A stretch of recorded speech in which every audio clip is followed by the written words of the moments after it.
Bonjour à tous. Donc, ce cas clinique va illustrer quelques points saillants qui nous semblent importants sur la tumeur du rein. Et je voudrais remercier Théo Harbert qui a été le concepteur de ce diaporama et qui sera bientôt assistant dans le service d'urologie à Lyon Sud.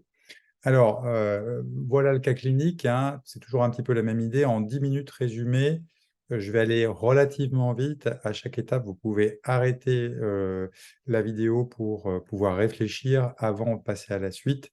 Pour ça, c'est la raison pour laquelle j'irai relativement vite et je vous préviendrai avant de donner les réponses. Donc, un patient de 63 ans, contexte de cirrhose éthylique, diabétique non insulinodépendant, petite insuffisance rénale chronique débutante, petite insuffisance respiratoire, pardon, sur un BPCO, hypertension artérielle, bref, un patient un petit peu fatigué et qui vous amène une échographie que vous voyez ici représentée avec une anomalie d'un rein et ce que le radiologue décrit comme un kyste du rein droit à paroi fine à contenu liquidien.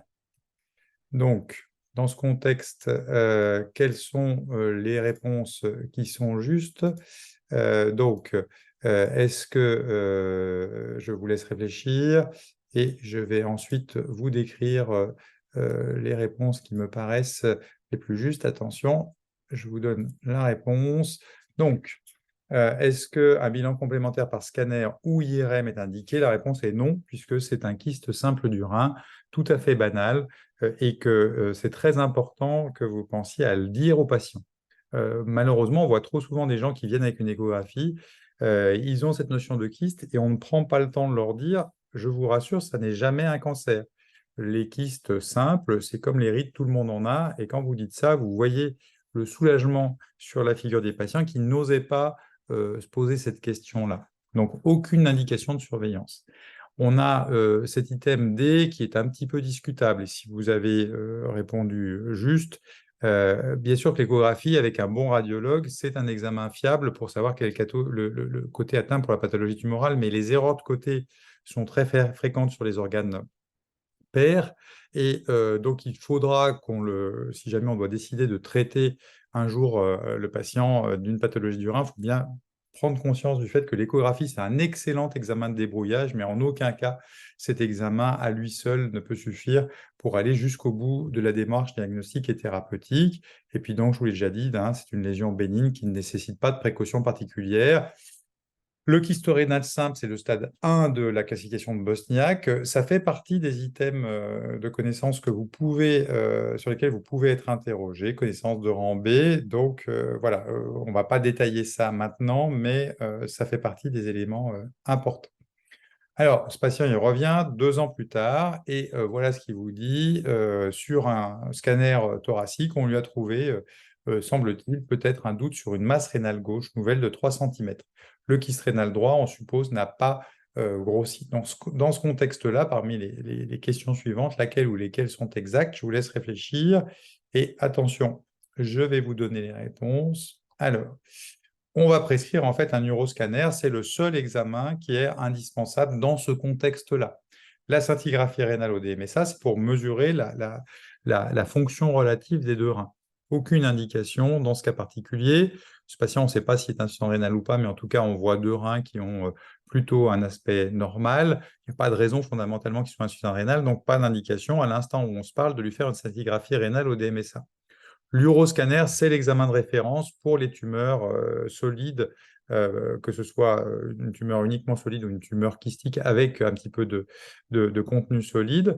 Donc, c'est l'examen de référence, c'est ça qu'il faut bien retenir. Et l'uro-IRM peut être un examen qu'on va rajouter soit dans des cas particuliers, soit quand les patients ont une fonction rénale qui est altérée. La réponse D peut être considérée, à mon avis, comme valide, même si on ne l'avait pas retenue avec Théo. Pourquoi? Parce que, en fait, on va faire simplement une créatininémie tout à fait toute bête. On ne va pas faire de créatininémie avec calcul du débit de filtration glomérulaire, etc. Bon, à mon avis, on devrait la considérer comme juste également. En revanche, l'examen qu'on ne va pas faire systématiquement, c'est la biopsie rénale, tout simplement parce que, en général, les caractéristiques radiologiques de la lésion permettent quasiment de faire le diagnostic, et que par ailleurs, si on décidait de faire un traitement, c'est une néphrectomie partielle qui va emmener juste la zone suspecte, et donc la biopsie rénale n'a pas fondamentalement d'indication systématique. Donc c'est un élément particulier des tumeurs rénales. C'est par exemple fondamentalement différent d'une tumeur de la prostate où on n'opère jamais sans avoir des éléments précis biopsiques. Voilà le bilan de la lésion rénale, hein, je vous le marque. Diagnostic fortuit le plus souvent. Plus souvent, c'est un examen qui est découvert devant une échographie abdominale ou devant des examens d'imagerie faits pour autre chose. L'uroscanner, c'est l'examen de référence. Donc là, la situation clinique qu'on vous présente, c'est vraiment la plus fréquente. On verra pour quelles autres raisons. C'est vraiment, je dirais, le cas, je dirais, classique de découverte d'une tumeur du rein. Bien penser à demander la créatinémie. L'uro-IRM, ça n'est pas un examen qui est entre guillemets mieux que l'uroscanner. Au contraire, l'uroscanner a finalement un intérêt particulier dans les lésions du rein. Et la biopsie, elle n'est pas systématique, je viens de vous le dire. Donc ce patient-là, on a fait tous ces éléments-là, on lui a demandé un uroscanner et on voit une lésion rénale qui prend le contraste, qui est rehaussée, pas d'autres lésions suspectes. Le scanner thoracique ne retrouvait pas de lésions suspectes non plus. Je vous rappelle qu'il avait été demandé avant. Hein, normalement, c'est un examen qu'on demande dans le bilan d'extension.